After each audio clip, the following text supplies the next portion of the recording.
My sister was already licensed. My granddaughters could have left out of Minnesota the next day coming because my sister was already a licensed care provider. They wouldn't even do that. So something is wrong. Then they talk about they want to start a committee to figure out why the children not going home. They're not going home because we need to follow the money trail. It have turned into a business. Mm-hmm. This is a business. Mm-hmm. People are exploiting our kids and making money off of them.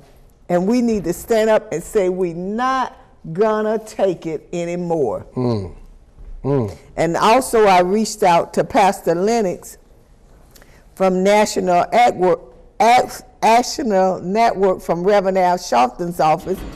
He has a chapter in Washington, D.C. And I reached out to him, and he came in to see the devastation firsthand, to see what's going on. And we got a rally together, and we had a rally today downtown. Downtown Minneapolis? Yes. Okay, at the government center, I heard. Yes. Okay. I want to apologize to you because, like I said, I would have been there. I was doing intervention groups today, but I definitely would have been there with you today, even if it was just to stand alongside you, you know, because like I said, I'm sitting over here right now as if you were my grandmother. When I met my grandmother, she said to me that she tried to come and get me. She tried everything, and they said that she could not get me or could not see me. That is and safe. Now you have just confirmed to me the same thing has been said to you. As soon as I met my grandmother, it was just like an immediate love bond. Felt deeply in love with her. I was hurt that I hadn't been, raised up around her and that I missed all of that time. And like I said before, I could bond with her. She passed away. Yeah. And my grandmother said to me, and this is what I'm seeing with you. This has become a destiny for you.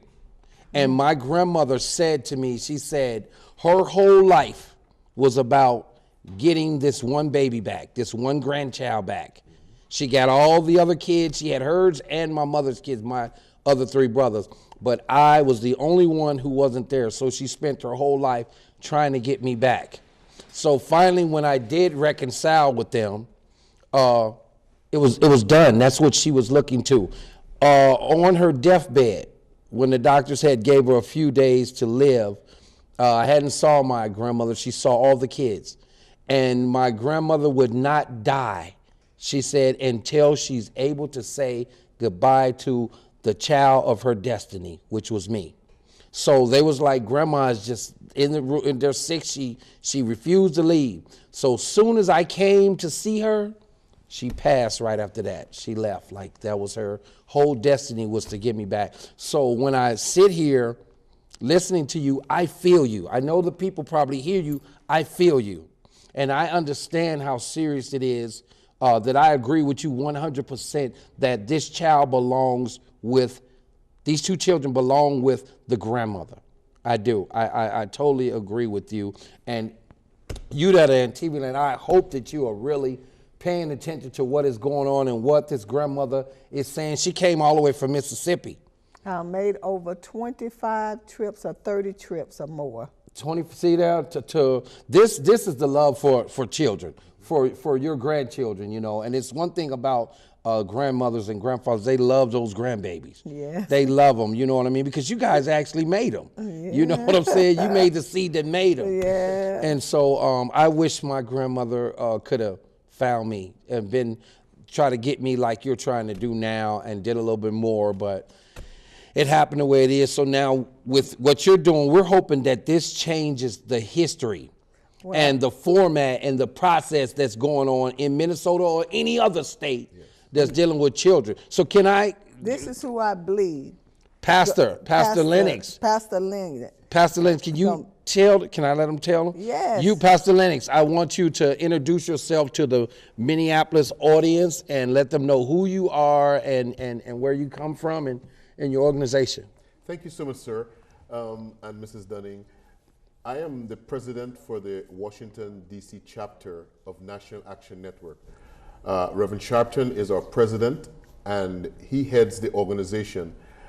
However, even though the organization is headquartered in Manhattan at the House of Justice, the organization is divided into many chapters in cities all over America.